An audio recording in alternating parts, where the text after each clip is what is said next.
the annuity puzzle. Welcome to Bloomberg On Demand, the business of life. I'm Carol Biaggi. Economists call it the annuity puzzle, the question of why most people don't buy annuities to help manage their money in retirement. It's an important issue as more Americans face life without pensions and may be unable to maintain their standard of living. If I had to invent a product that was going to be the worst product to try and convince people to buy, it might be an annuity.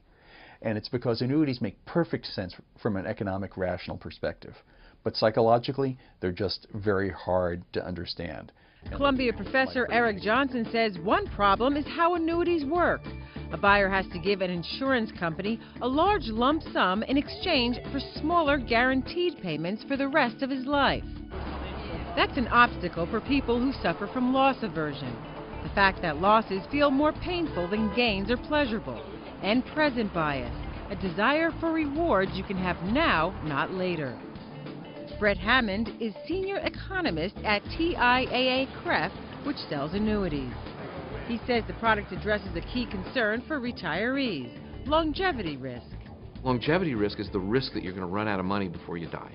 Well, what an annuity does is that it can take care of longevity risk in that you get a guarantee from an insurance company that the money's never going to run out. You pool your money with that of other people, and the insurance company manages it so you get a check for the rest of your life. The size of that check depends on what type of annuity you buy and other factors. The simplest kind is an immediate annuity that begins paying a fixed monthly amount immediately after you hand over the lump sum. The amount is based on current interest rates and your life expectancy. The difference in the payouts. Tom Koulis expects to live past 80. One reason he bought an immediate annuity when he retired in 2009. He paid about $153,000 and receives $823 a month, or about $700 after taxes. The annuity Tom bought addresses one objection to basic immediate annuities. When you die, the payments stop, meaning you can't leave the money to your heirs. So-called period certain annuities address the problem by guaranteeing payments for a set number of years. In Tom's case, it's a decade. His monthly checks are lower than they would be otherwise. He also chose a joint and survivor annuity that will keep paying his wife Kathy if he dies first. Since she's younger than I am, I figured she'd probably live at least 30 years, and at that point in time, we'd get almost double the money back that I put into the annuity. So I said, go for it. Other objections to fixed immediate annuities include fixed payments don't keep up with inflation. You're locking in payments based on today's historically low interest rates.